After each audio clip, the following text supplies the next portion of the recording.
जुल्मों के लिए भगवान है और भगवान रहेंगे। बाबा साहब अम्बेडकर कोई फैसला नहीं है। बाबा साहब अम्बेडकर एक दार्शनिक है, विचारक है, गरीबों मजलूमों का भगवान है। और इस तरह से सदन के अंदर, पार्लियामेंट के अंदर आपत्तिजनक टिप्पणी की गई थी। 7 जन्मों तक स्वर्ग की बात कहा उन्होंने। उनके लिए भगवान नहीं हो सकते। हम कैसे भूल सकते हैं? जिस समाज के गले में हाड़ी बांधी जाती थी, जिस समाज को धरती पर थूकने का अधिकार नहीं था, समाज के गले में हाड़ी बांधी गई, जिस समाज के कमर में झाड़ू बांधा गया।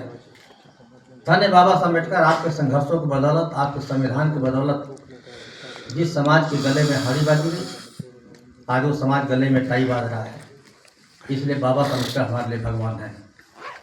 जिस समाज के कमर में झाड़ू बांधा गया, बाबा साहब के संघर्षों की बदौलत, उनके संविधान की बदौलत जो समाज कमर में झाड़ू बांध रहा था, आज वो समाज कमर में बेल्ट बांध रहा है, सूट बूट में आ रहा है। इसलिए बाबा साहब अम्बेडकर हमारे लिए भगवान है। हमको तालाब में, पोखरा में पानी पीने का अधिकार नहीं था। जिस तालाब में और पोखरा में कुत्ता, बिल्ली, जानवर, गाय, भैंस, सुअर तक पानी पी सकता है, हम एक इंसान होकर के भी पानी नहीं पी सकते हैं। ऐसी परिस्थिति में बाबा साहब अम्बेडकर को महाड़ तालाब के पानी पीने के लिए संघर्ष करना पड़ा था। कोई धरना प्रदर्शन नहीं था, कोई आंदोलन नहीं था, कोई रैली नहीं था। हम लोग शांतिपूर्ण तरीके से फूल चढ़ाते, बाबा साहब को नमन करते, हम बाबा साहब को याद करते, बाबा साहब के बारे में हमारे नेता गणेश साधु जी बताते, हमारे आर.के. चौधरी साहब बताते।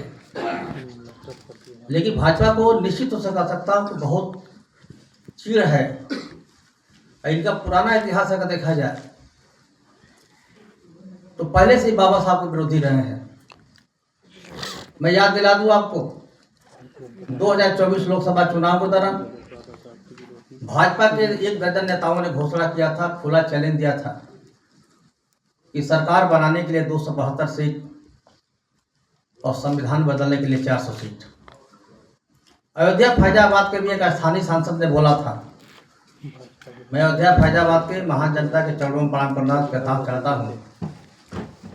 इस बात को गंभीरता से लिया और माननीय अखिलेश यादव जी ने एक दलित के बेटे माननीय श्री अवधेश प्रसाद जी को टिकट दिया और वहाँ की महान जनता ने भाजपा के गाल पर तमाचा मारा और अवधेश प्रसाद जी की चुनाव जिता दिया। इतना ही नहीं, 19 दिसंबर 2024 को देश की पार्लियामेंट में इस देश के गृह मंत्री ने बाबा साहब का नाम लेकर अम्बेडकर अम्बेडकर अम्बेडकर 6 बार नाम लिया। कहा कि अम्बेडकर एक फैशन हो गया है। जितना नाम अम्बेडकर का लेते हो उतना नाम अगर भगवान का लेते तो 7 जन्मों तक स्वर्ग में चले जाते। उस समय हमारे नेता आदरणीय अखिलेश यादव जी ने कहा कि भाजपा के लिए बाबा साहब अम्बेडकर भगवान नहीं हो सकते, लेकिन बाबा